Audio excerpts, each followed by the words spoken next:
company.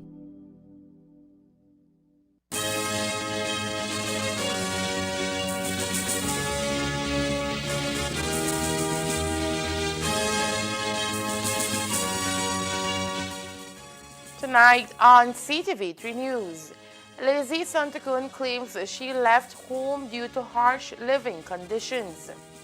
Prime Minister John Briceño criticizes public disclosure of tax delinquents by Belize Tax Service. The junta and government set to resume negotiations over salary and pension reforms. Will the unions accept GOB's third proposal?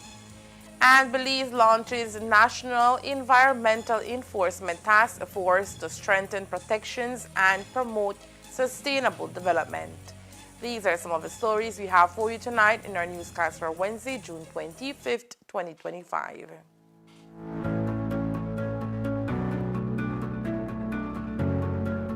I welcome you to the graduation of our first cohort, as well as the launch of our second cohort of the project entitled Increasing Economic Power for Micro Entrepreneurs. Through this bilateral collaboration, the Women's Empowerment Project over the past 4 years, we have witnessed numerous women entrepreneurs making significant strides and fulfilling their potential. There are so many inspiring stories that encourage us to continue doing this. We can celebrate 74 women that will graduate from round 1 of our ministry's Increasing Economic Power for Micro-Entrepreneurs project, and at the same time we're welcoming an additional 60 women entrepreneurs who will participate in round 2. To the women here today, you are the brains, you are the hearts and the hands of this initiative, and you are the reason why we are here. Let this be a reminder that your voice matters, that your work matters, and that your economic empowerment is a national priority.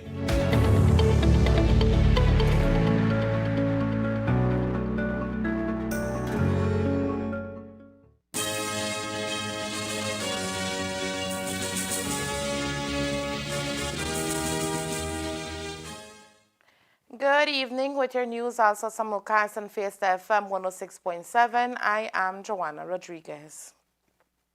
On yesterday's date, police formally arrested and charged a 56-year-old Sandra Zol, a Guatemala national residing in August Pine Ridge Village, in connection with the abduction of 13-year-old Lissy Sungtakun.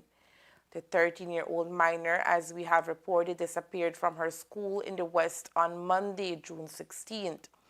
After several days of being away from her family, the child was found in the community of Guinea Grass here in the Orange Walk district with distant relatives who it is believed removed her from her school and brought her to Orange Walk. Following Zol's arrest, however, today a video featuring young Lissy was posted to social media where she is claiming that she left home with her relatives because she was tired of her living situation.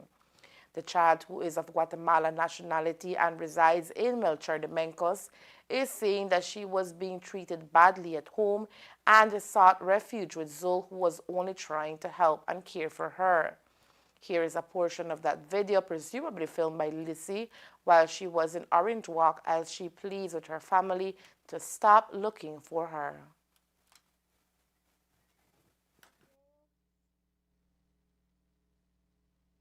Yo estoy haciendo este video porque ya me había cansado de mucho cómo me tratabas y me decías cosas y me regañabas. Yo por eso hablé con una señora, con cómo me tratabas, y me quiso ayudar.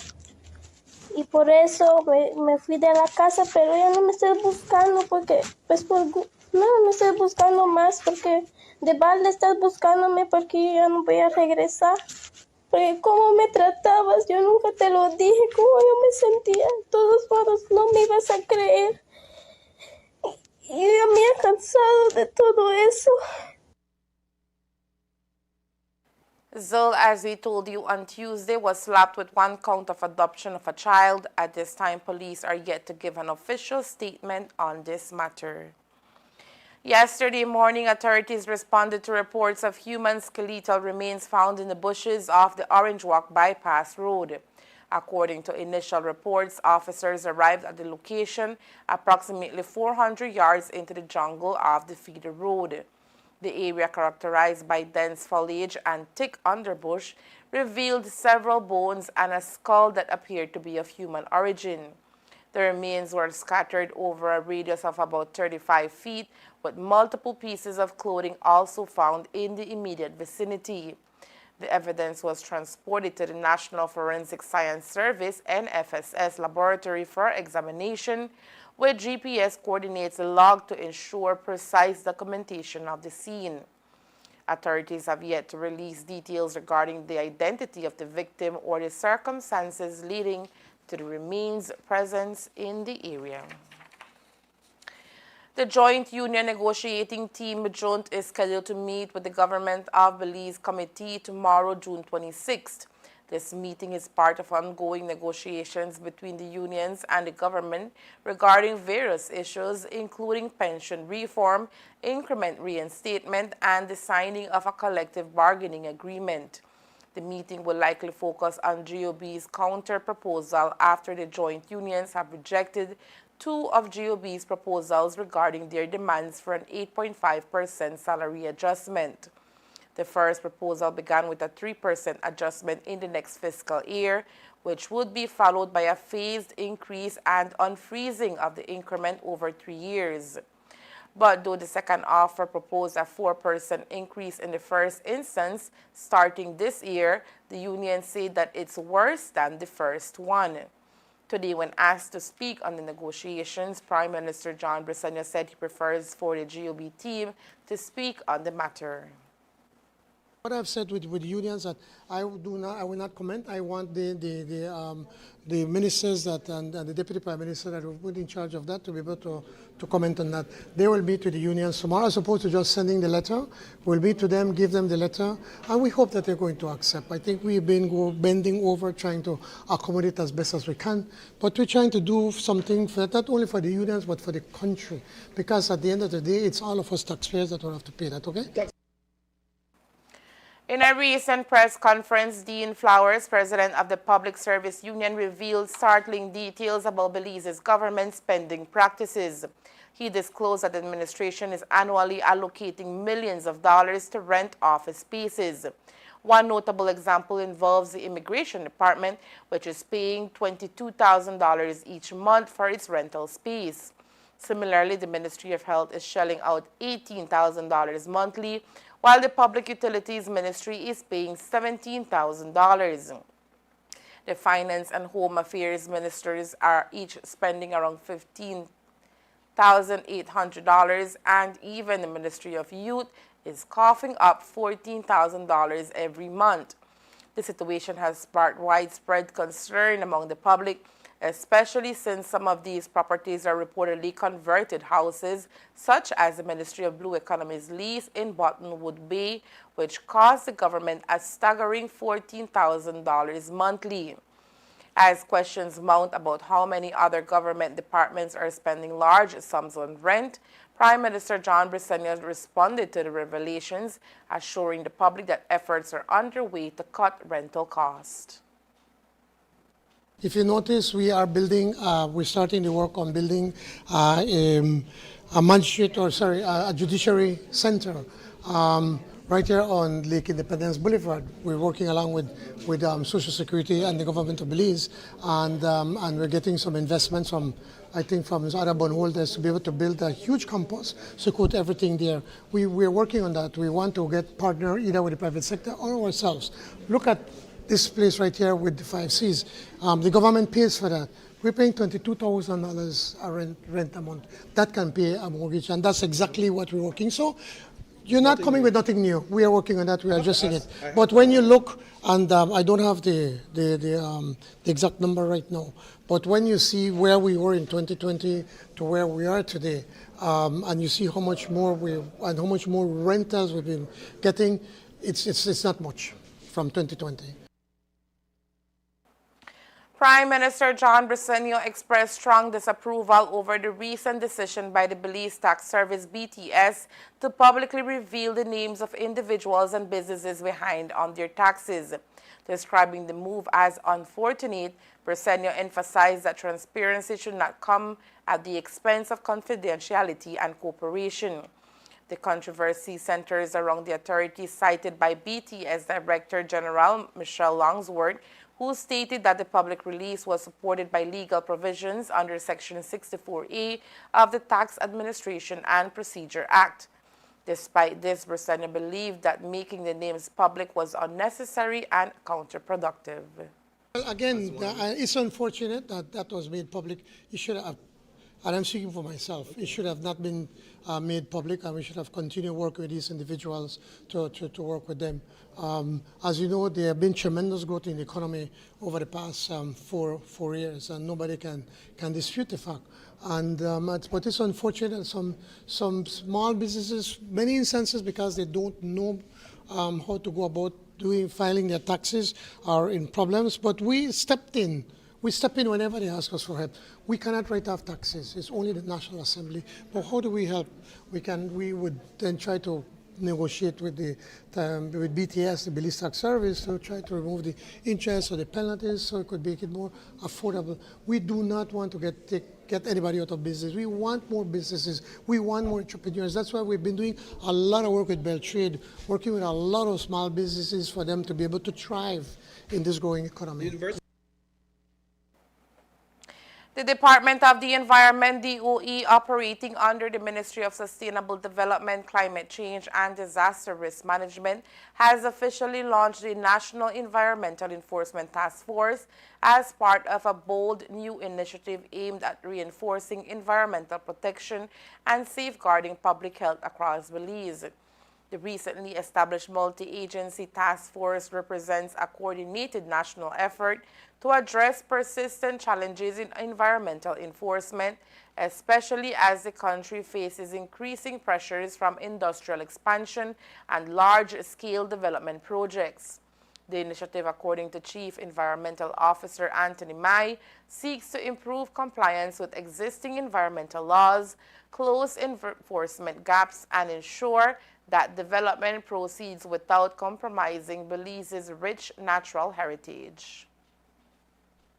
We have established a environmental enforcement task force, and for us, this is a huge achievement because it basically brings together all the key government regulatory bodies around one table, and so with this task force in place, we'll be able to better plan, coordinate, and respond to environmental issues in terms of joint compliance monitoring, joint enforcement, increased prosecution for environmental offenses, etc. So it is something that we wanted to do for many years ago, but we are at the point now where we have had the first meeting, and the first meeting went well. We have a good idea of some of the activities that we need to implement immediately in the short term, and then some that we could have planned for medium term and long term. Bringing together key regulatory agencies under a single umbrella, the task force is designed to streamline operations through several targeted strategies, including joint inspections, improved data sharing, and even legislative updates.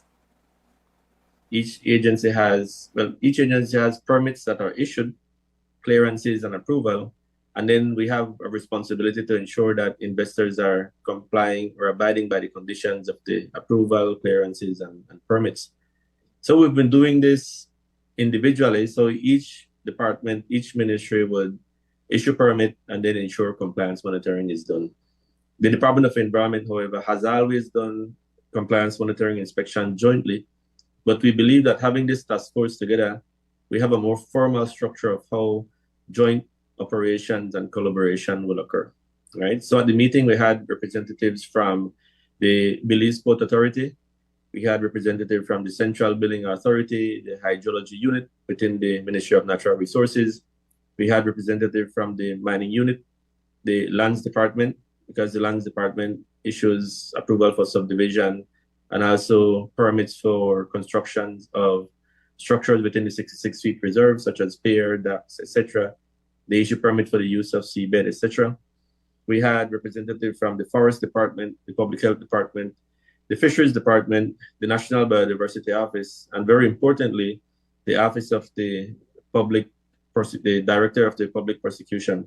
So together we discussed and we agreed that a task force of this nature is very timely and very necessary. We all agree that there is a lot of benefits that could come from having this task force in place. Some of the key benefits that we identified was improved communication and intelligence. So we will plan to meet frequently. We'll meet monthly for now. And every month, every agency will bring to the table a list of projects that they have granted approvals, clearances, permits, and licenses too. And then so that will improve communication and information sharing. We also believe that through this mechanism, we'll be able to plan more frequent joint compliance monitoring of some of the major projects in Belize, and we identified what some of the major projects are. We discussed the fact that we could share resources in terms of human resources, financial resources, and even some of the equipment that we have, because we identified that certain agencies would believe in the group had some very good equipment that they are using that, like, for example, the Department of Environment could benefit if we use. So we identified that it would be good for us to also share some of the equipment that we have. We also believe that we could improve by the task force could improve the capacity building for all agencies. So we have identified we will identify specific training that the enforcement team in each agency needs in order for us to reach to a certain level. We discussed the need for having joint public awareness and education on environmental matters. And also, hopefully, all of this will ensure that we have more cases being filed at court and that we have a greater conviction rate for the offenses. The public is encouraged to engage with the task force's upcoming campaigns and to report any suspected environmental violations as part of a national movement towards sustainability and accountability.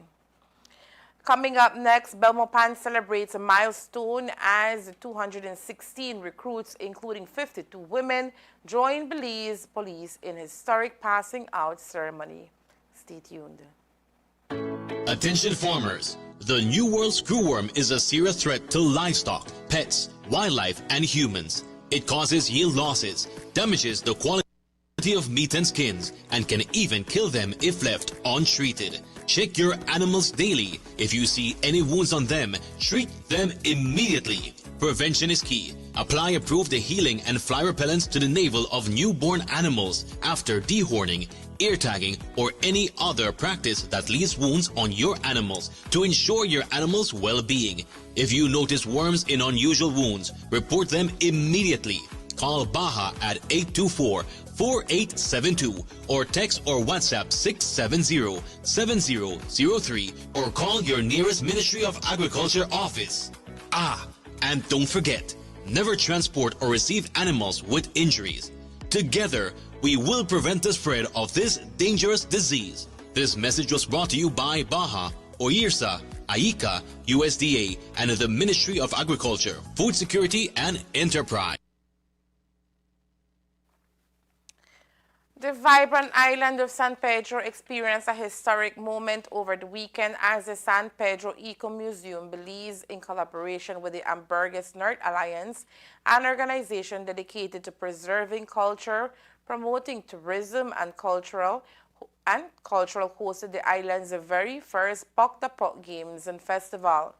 The event, held at the local community grounds, was an overwhelming success, bringing together residents and visitors in a celebration of culture, sport, music, and culinary delights. Carmelita Paris reports.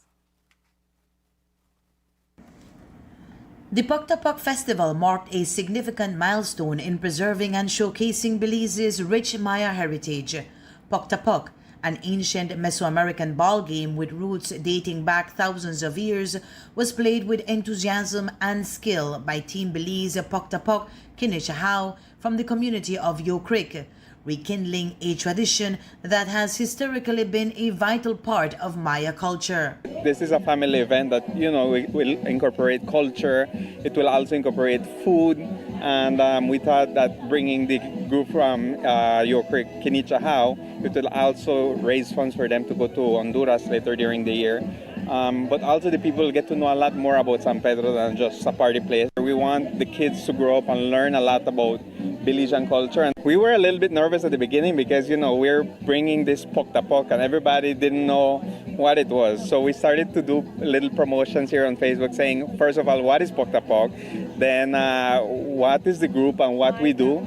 And, eventually it came up to people growing interest. So we saw people interested in seeing the ball game, which we're going to see in a little while.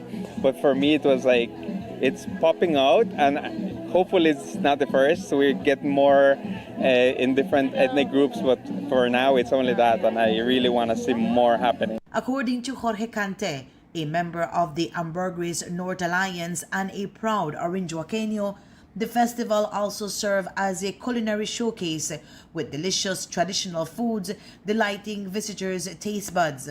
Local artisans also displayed handcrafted jewelry, textiles, and artwork, offering festival goers a unique opportunity to purchase authentic Belizean crafts.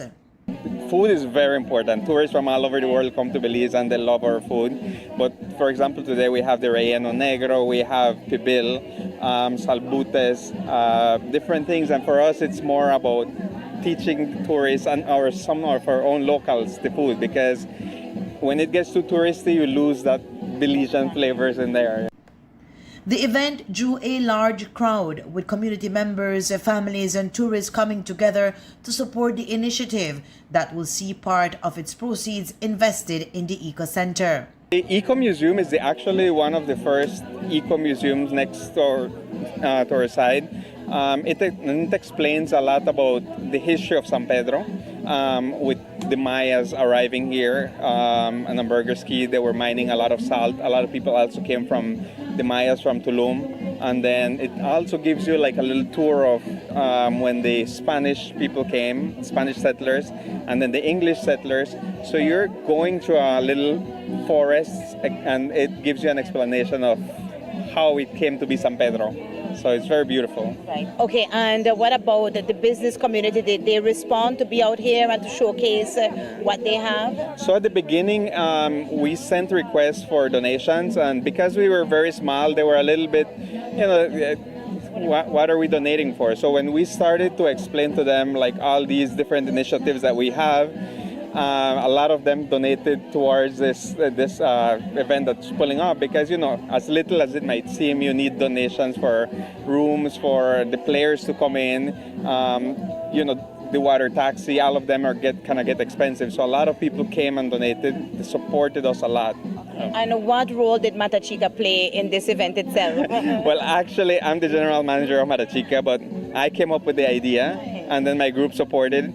And then, as a Belizean that has, I'm sure I have Mayan roots in me, I want to celebrate that. I want people to learn a lot about the culture, about our food, about everything that has to do about Belizean culture, because this is our first one, but we want to do a Garifuna one later on during the year.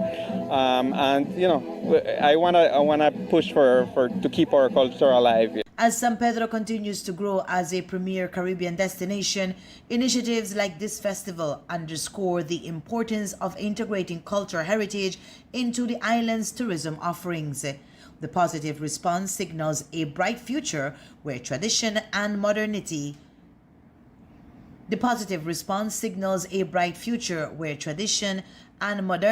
coexist, fostering pride and economic vitality for local residents. Carmelita Perez, Ctv3 News.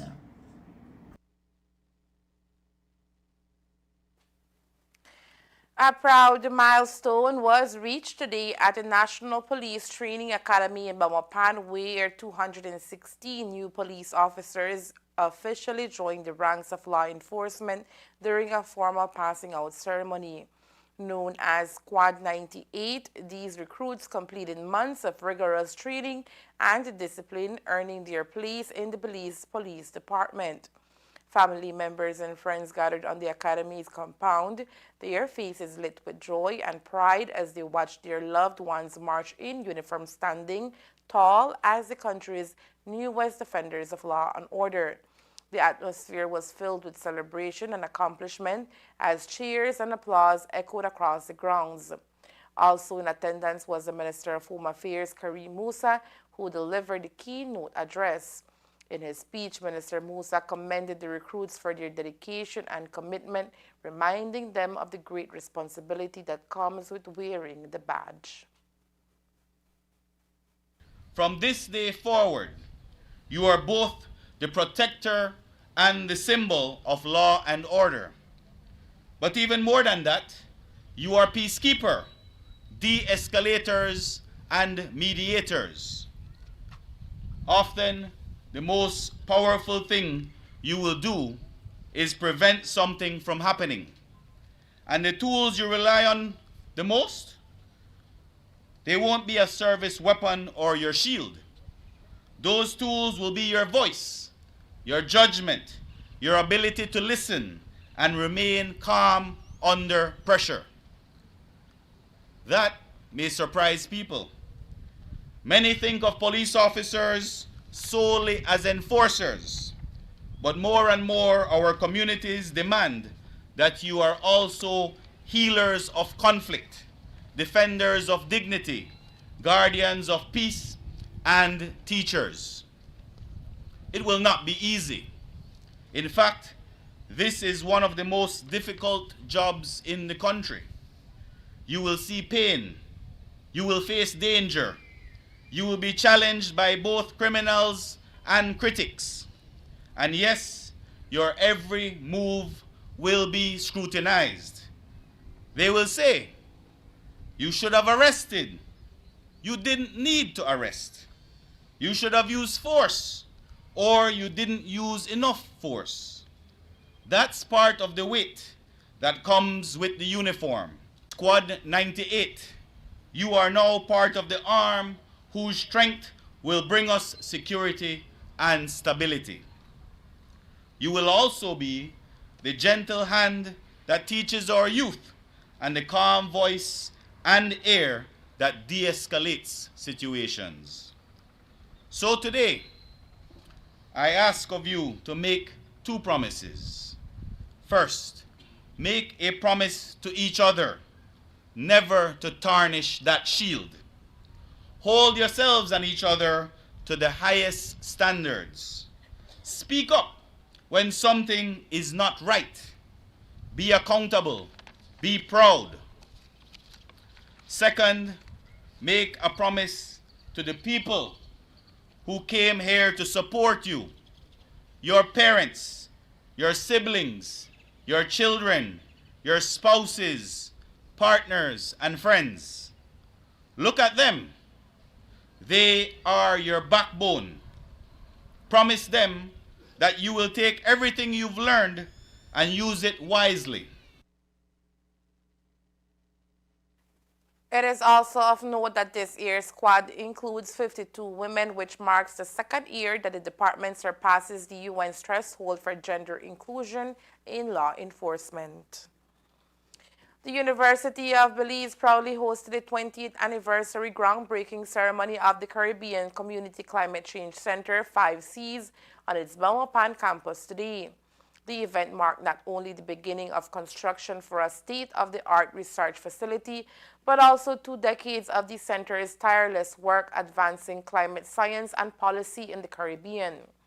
The new 5Cs building, slated to be a hub for cutting-edge research, education, and regional coordination, represents a milestone partnership between UB, the 5Cs, and the government of Belize.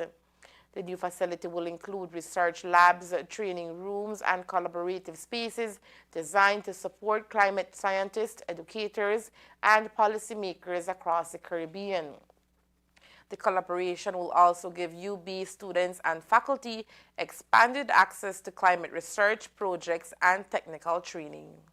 Well, as you know, the 5Cs is celebrating its 20 years anniversary this year. And this morning we had a significant groundbreaking ceremony where, in partnership with the University of Belize and the government of Belize, we intend to construct 5C's new headquarters on the campus of the university. This is going to be a mutually strategic partnership where the 5Cs will assist UB to develop a center of excellence, have a climate change program, provide scholarships and training for faculty and students, and the 5Cs would also assist with resource mobilization to help the university. Talk about when we begin construction and when we projected to finish. Well, based on the MOU that we have, we're supposed to commence construction within the next 18 months. Prime Minister Briceño offered a keynote address at today's milestone ceremony, where he lauded the initiative as a beacon of hope for the region's climate future. For me, it's a sense of accomplishment. As I've said before, the Climate Change Center, when the 5Cs, when it agreed to come to Belize, I was the Deputy Prime Minister, the Minister of Natural Resources and Environment. And we worked several years along with Prime Minister Musa back then to get the support from the Caribbean to put the 5 Cs in Belize. And now we can look back and realize that, yes, it was the right decision. Belize has everything. It's a living laboratory where you can go from the sea all the way up the way into the mountains, into the forest, the wildlife, the fisheries, the marine life. So we have everything here. And so now 20 years, coming to 20 years later now as a Prime Minister, it gives you a sense of accomplishment to see that something that you started off have come to this. And this morning what we did is to break ground to be able to build a new headquarters or a headquarters for the 5 Cs and where best at UB. So you can combine academia with the scientists and the research and everything. So it's a right fit, and I'm very proud of what we've been doing here today with Belize as a country and the 5 Cs. The building is expected to be completed in phases over the next 18 months. In a recent policy research seminar hosted by the University of Belize, the nation's economic history, current status, and the future prospects took center stage. The event featured a presentation by renowned economist Professor Victor Bulmer Thomas, who introduced his comprehensive study titled The Belizean Economy in the 21st Century: When and Why Belize Fell Behind and What to Do About It. Drawing on decades of research, Bulmer Thomas's paper offers a critical analysis of Belize's economic development and proposes strategic pathways for long-term growth. In 2024, Belize recorded an 8.2% GDP growth, the second highest in the Caribbean region, indicating a positive trajectory. However, despite this apparent rebound, questions remain about whether Belize is truly progressing. Bulmer Thomas's analysis suggests that the recovery may be superficial if deeper structural issues are not addressed. Using data from the Statistical Institute of Belize and the Central Bank, Bulmer Thomas highlighted a troubling statistic. Belize's income per capita in 2024 remains nearly unchanged from 2007 levels. This stagnation implies that despite economic growth, the living standards for ordinary Belizeans have not substantially improved over the past decade and a half. Today, when asked about the research and its findings, Prime Minister John Brisenda told reporters he will rely on the IMF's report of the country's economy instead. Well, then I think they need to go and talk to the IMF. It's not us that are doing that. So it's the IMF. It's not with us. So let them go and talk to them. And if they know more than if they know more than the IMF, that's fine. I've just got the professor that's I would not. I've just started reading it. But what it has pointed out, well, an important thing to find that under the UDP, this country regressed. We're finally catching up to where we were in 2007 when there was a PUP government. And in 4 years, we've done that. We've turned things around. And now we're building on that. We're working in the services, with BPOs, with tourism, agriculture, the exports that we're having in agriculture, we have never seen before. We have Guatemalans coming in and they buy milk, they buy eggs, they buy chicken, they buy coconuts, they buy everything that we have, and we need to take advantage of that. One of Bulmer Thomas's central recommendations is for the government to focus on enhancing revenue collection, particularly through cracking down on tax evasion. He advocates for reforms that strengthen the tax system rather than simply increasing tax rates, which could burden businesses and individuals. And there is more news after the break. Stay tuned. Electricity is evolving, and BEL is leading the way with smarter connections across Belize. Meet AMI, Advanced Metering Infrastructure. It's not just a meter, it's a smarter way to manage power. Smart meters record your energy use in real time and securely send the data to BEL. Key customer benefits include real-time insights into energy usage, improved home energy planning, integration of solar, battery, and EV technologies, and innovative customer service solutions. Get ready! AMI is coming soon to municipalities across Belize, including the Keys, to give you more control and reliability. BEL, bringing you a brighter tomorrow.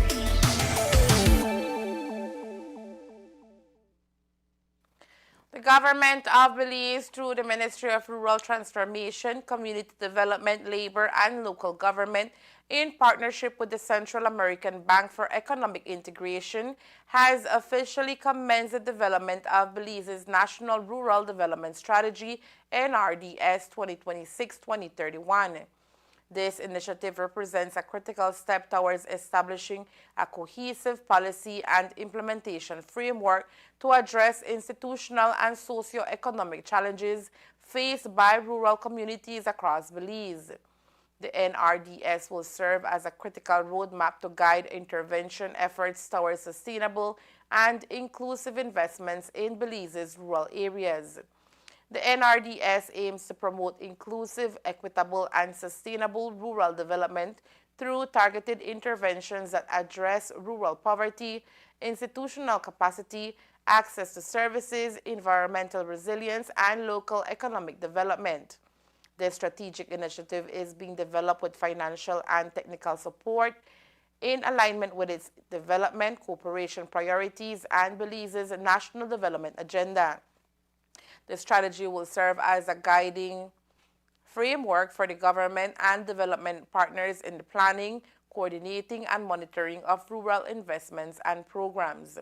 The development of the NRDS will be led by Clio Consulting, a Latin American strategic consulting firm specializing in public management, sustainability, and ESG, environmental, social, and governance, headquarters in Chile, South America.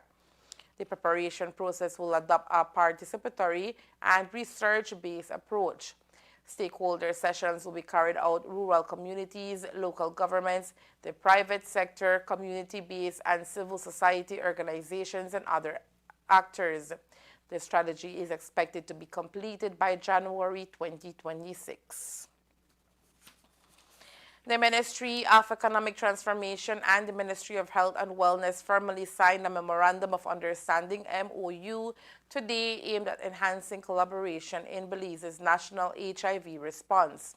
CEO Carlos Paul signed on behalf of the Ministry of Economic Transformation, while CEO Dr. Julio Sabido represented the Ministry of Health and Wellness. The MOU establishes a structured partnership between the two ministries, aligning efforts under the Global Fund Cycle 7 grant. Under the agreement, the Ministry of Economic Transformation will serve as the principal recipient of the grant, while the Ministry of Health and Wellness will lead the validation of HIV programmatic data, as well as the development and implementation of standard operating procedures and health policies.